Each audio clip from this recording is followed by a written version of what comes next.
Welcome to Now Loading for the week of June 3rd, 2013. After amassing more than 200 Game of the Year awards from the media and racking up a ridiculous amount of hours in gamers' lives over the past year and a half, Bethesda is packing the entire Skyrim experience into a single retail package this week. Skyrim Legendary Edition includes the original adventure as well as each of the post-launch add-ons, Dawnguard, Hearthfire, and Dragonborn, as well as added features like new combat cameras, mounted combat, and a new legendary difficult that will truly challenge even the best players.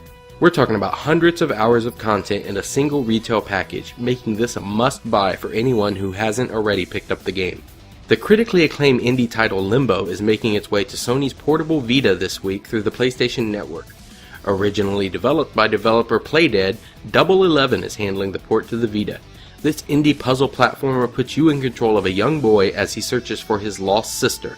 Despite criticism for its short length, the game has been widely praised for its puzzle variety and elegant simplicity. Primal Defenders is my current addiction, and when it launches this week, it could very well become yours too.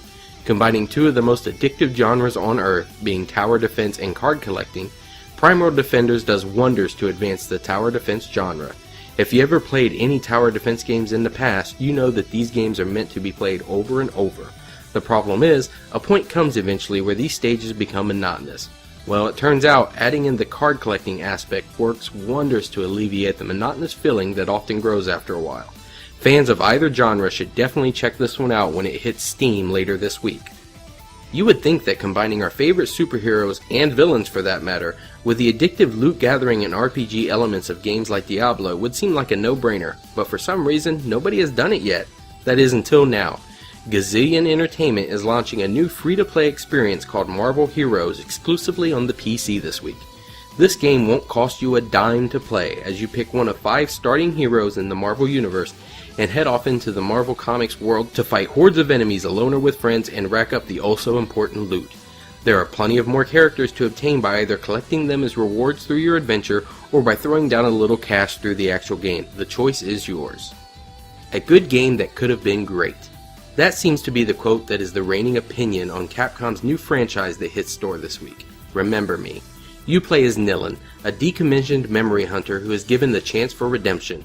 In a world where human memory has become a commodity, you have to both discover your own past while trying to take down an evil corporation that is trying to monopolize one of life's most precious things, memories. I have to admit, I was very happy with the adventure in my review over on Gaming Nexus, but like a lot of other media outlets, I felt that there was more potential in this game. Remember Me offers a solid and extremely enjoyable adventure that fully embraces its game world, which works to the benefit of the entire experience. You definitely want to check this one out. On the news front, I just want to remind everyone that next week is the biggest week of the year for the industry as the Electronic Entertainment Expo, better known as E3, kicks off out in Los Angeles. This is where all the gaming companies come out and show off most of what they have in the works for the next year or two. Things are shaping up to be very game-centric this year, as both the companies with new consoles, Sony and Microsoft, have already taken the time to introduce everyone to their hardware.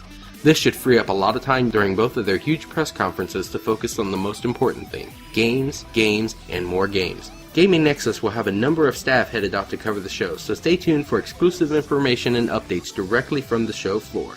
And for more information on all these games and more, including complete, in-depth coverage of E3 2013 directly from the show, make sure you head on over to GamingNexus.com.